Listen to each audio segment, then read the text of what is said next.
নমুনা হিসেবে আরজি করের ঘটনা আপনাদের হয়তো এখনো জল করছে, অনেকে যে ঘটনা রাজ্য গোটা দেশকে আলোড়িত করে তুলেছিল। তারপরে দুর্গাপুরের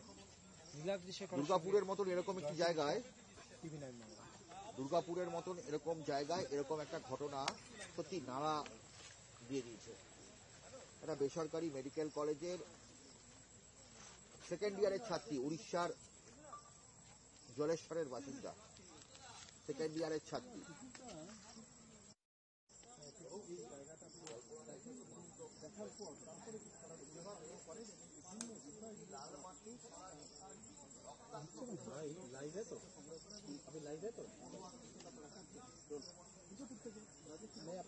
लाइव ऑन है।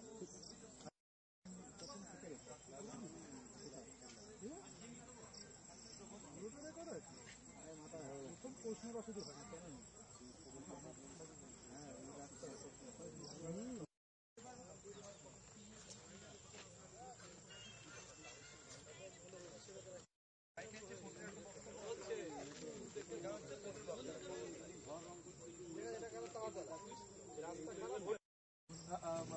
फॉरेस्ट एरिया के अंदर पहुंचे थे। उसके बाद उनको नोट लिया गया, जैसे कि टोटल करीब 5 से 6 लोग ये पूरे घटना के साथ शामिल है, ऐसा पुलिस का इन्वेस्टिगेशन में सामने आया है।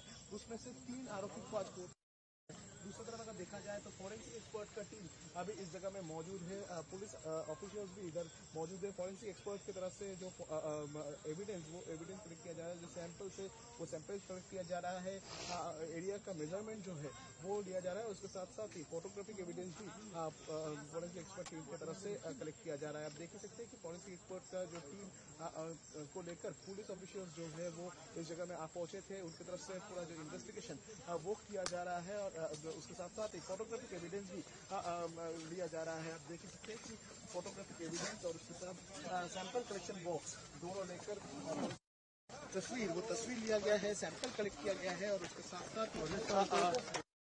इस एरिया जिस जगह को प्लेस ऑफ ऑकरेंस किया गया है, उस जगह को सील किया गया है। और फॉरेंसिक एक्सपर्ट का टीम के तरफ से पूरा जो एविडेंस उसको लिया गया है। यानी প্রাথমিক পর্যায়ে কি পেলেন মনে হচ্ছে?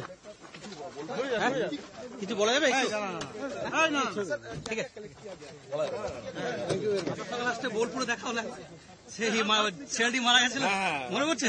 রোহিত একবার এমনি অফ ক্যামেরা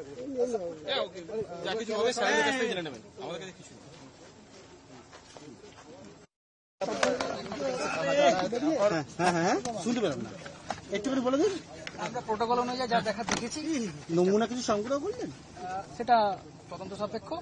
কি মনে হচ্ছে যে অভিযোগ সামনে এসছে তাতে আর কিছু এর থেকে বলা যাবে না। আপনারা মিডিয়া দেখবেন, সায়েন্টিফিক এভিডেন্স। আপনার নামটাকে বলে দেবেন? না, আমরা নাম এখন বলবো।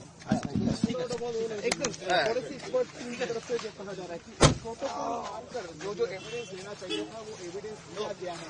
और अब देख ही सकते हैं कि